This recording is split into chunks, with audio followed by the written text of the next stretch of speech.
Yo, what's up you guys? Welcome back to another weekly market update where we do take a look at the market from both a technical and a fundamental perspective there as well.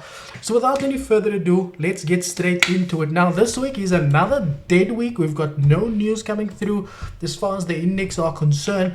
So again, I know some people still trade throughout these times. I'm only going to resume my trading after this week, right?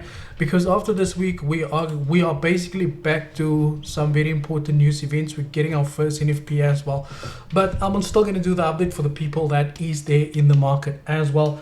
Now let's get straight into it, my good friends. Okay, now firstly we're going to start here with the DXY.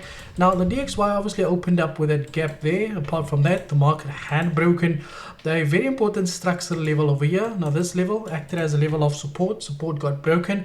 It's now acting as a level of resistance. And if you guys remember the last breakdown that I did, you know, I anticipated the market to pull back from this level, but you can see once again how the price action had taken place. We had support there, market that retested that support, starting to move to the upside. We have a clear impulse to the downside. After an impulse, you expect a correction.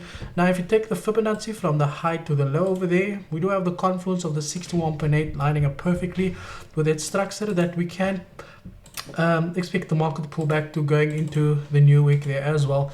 Next up, we've got the German 30. Okay, that was still of the signal review that I did. Now this market is obviously currently sitting in bearish territory. We can see we broke here below support, came back, tested it as resistance. However, we are stuck in this consolidation that we have over here as the market printed new structure. This is acting as support.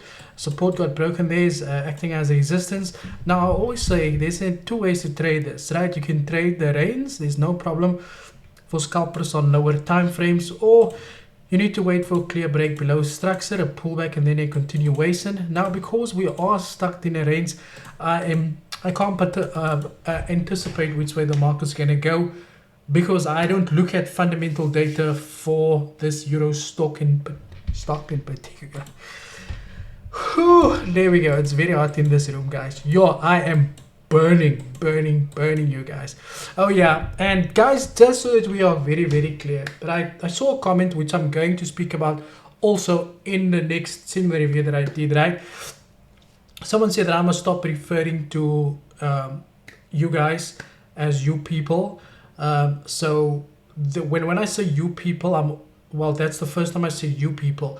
But just know that I'm not referring to the viewer. When I do a signal review, I will always refer to the people that I am doing the review about. The reason for that is, most of you know, every time I do a review, these people that come forward to try and justify why they can't trade, they always want to come back and prove.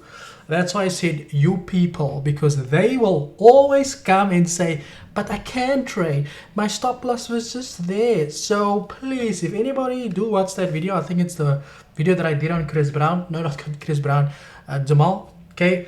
If you get there and you hear me say you people, I'm not referring to you guys. I will always refer to you guys as guys and my friends.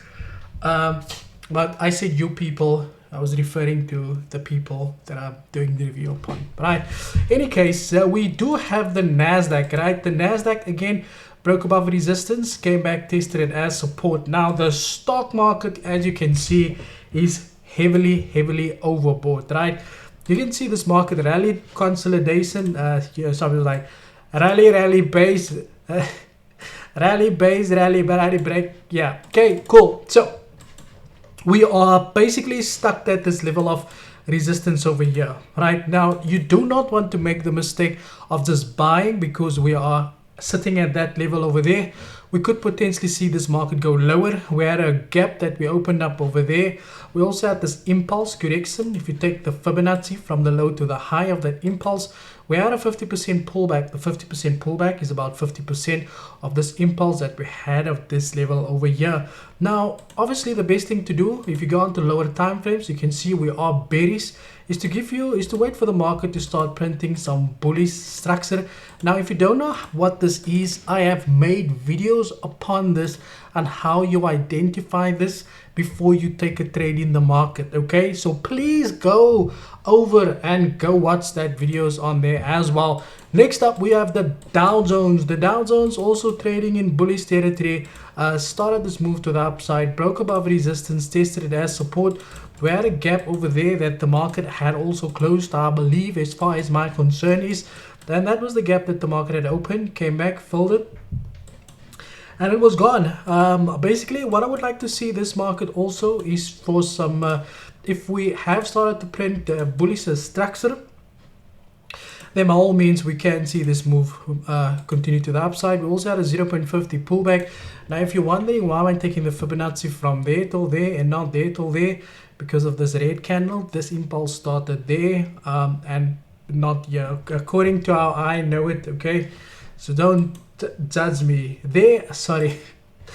Yeah, I would probably anticipate a move just till there, because the reason why I say so is because we have to be mindful that the Dow Jones is priced very high at the moment, and it's time for these big institutions to start taking some profit, and it only takes the Feds to hike the interest rates once. Okay, gold, my bias on here is still for this market to go and fill in this wick over here. We are currently trading in bullish territory. Once again, we had broken above a very important structure that we can expect this market to pull back to, because we do expect that the index, which is negatively correlated with the precious metals, to also move up slightly. That is it from my side. Thank you for your time, and as always, cheers for the ears.